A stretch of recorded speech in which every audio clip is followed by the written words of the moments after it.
அடுத்து நான் பேச போறது என்னுடைய உயிர் நண்பன் ராக் ஸ்டார் அனி சாரும் நானும் பண்ற 8வது படம். அவர் சொன்ன மாதிரி அனி அவ்வளவு ஸ்பெஷல்.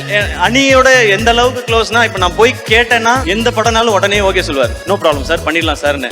ஆனா அவருக்கு நாங்க கொடுக்குற ரெஸ்பெக்ட், அவர் இன்னைக்கு வளர்ந்துருக்க அந்த க்ரோத், அந்த ஸ்டேச்சர், அதுக்கு நான் கொடுக்குற ரெஸ்பெக்ட் நான் அப்படி போய் கேட்கவே மாட்டேன். நான் ஒரு கான்சர்ட் நடத்தினா எனக்கு எத்தனை மெசேஜ் வருதுன்னு எனக்கு தான் தெரியும். Get me 4 tickets, get me 2 tickets அப்படின்னு. எக்ஸ்பீரியன்ஸ் வந்து எங்க 2 பேருக்குள்ள இருக்கிறது வந்து ஒரு ஹீரோ, மியூசிக் டைரக்டர், ஒரு ஆர்டிஸ்ட், டெக்னீஷியன் அப்படி இருந்ததே கிடையாது. இது என்னைக்குமே அந்த ஃப்ரெண்டுன்றதுக்கும் ஒரு ஸ்டெப் மேலன்னு நினைக்கிறேன். எனக்கு அவர் அவ்வளோ பிடிக்கும். எதிர்நீச்சல் ஹிட் ஆனப்ப நான் போய் அவர்கிட்ட சொன்னேன், சார் பாட்டெல்லாம் பயங்கரமாக போட்டீங்க, ஆல் காலேஜ் கேர்ள்ஸ், ஃபாரின் எல்லா பக்கமும் என்னை கொண்டு போய் சேர்த்துட்டீங்கன்னு.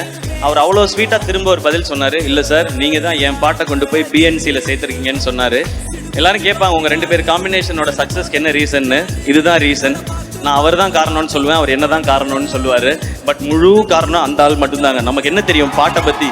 அவராக பாட்டு போட்டு இதான் பாட்டுன்னு அனுப்புவார். அவர் நடுவில் சொன்னார், நான் வந்து ஃபீல்ட் அவுட் ஆனாலும் எஸ்கேக்காக, அதெல்லாம் வாய்ப்பே கிடையாது. இன்னைக்கு ஷாருக் கான்ல ஆரம்பித்து எல்லாருக்கும் பாட்டு ஹிட்டு 1000 கோடிலாம் பார்த்துட்டாரு. இன்னும் 2000 இருக்குது, 3000 இருக்குது, 4000 இருக்குது. பல ரெக்கார்டுகள் நம்ம பண்ண வேண்டியிருக்கு சார். நம்ம மீன்ஸ் நீங்கள், அதில் நானும் சேர்ந்து அனி இஸ் மை ஃப்ரெண்ட் அப்படின்னு.